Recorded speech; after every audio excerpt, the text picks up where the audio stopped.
वाराणसी में कभी एक कर्तव्यनिष्ठ व शीलवान गृहस्थ रहा करता था। 3 बेटियों और एक पत्नी के साथ उसका एक छोटा सा घर संसार था। किंतु अल्प आयु में ही उसका निधन हो गया। मरणोपरांत उस गृहस्थ का पुनर्जन्म एक स्वर्ण हंस के रूप में हुआ।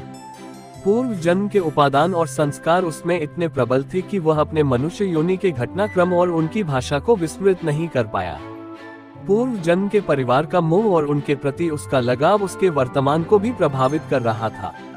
एक दिन वह अपने मोह के आवेश में आकर वाराणसी को ओर चला, जहां उसकी पूर्व जन्म की पत्नी और 3 बेटियां रहा करती थीं। घर के मुंडेर पर पहुंचकर जब उसने अपनी पत्नी और बेटियों को देखा तो उसका मन खिन्न हो उठा, क्योंकि उसके मरणोपरांत उसके परिवार की आर्थिक दशा दयनीय हो चुकी थी।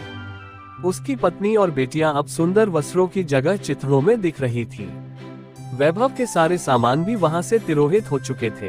फिर भी पूरे उल्लास के साथ उसने अपनी पत्नी और बेटियों का आलिंगन कर उन्हें अपना परिचय दिया और वापस लौटने से पूर्व उन्हें अपना एक सोने का पंख भी देता गया, जिसे बेचकर उसके परिवार वाले अपने दारिद्र्य को कम कर सके।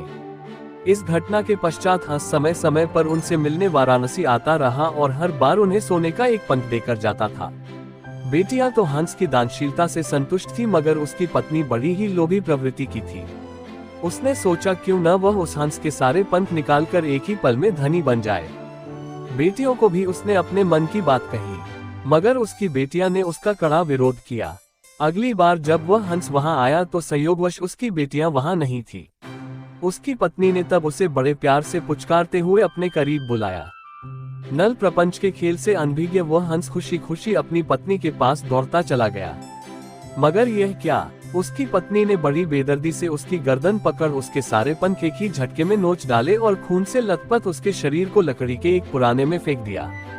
फिर जब वह उन सोने के पंखों को समेटना चाह रही थी तो उसके हाथों सिर्फ साधारण पंख ही लग सके, क्योंकि उस हंस के पंख उसकी इच्छा के प्रतिकूल नोचे जाने पर साधारण हंस के समान हो जाते थे।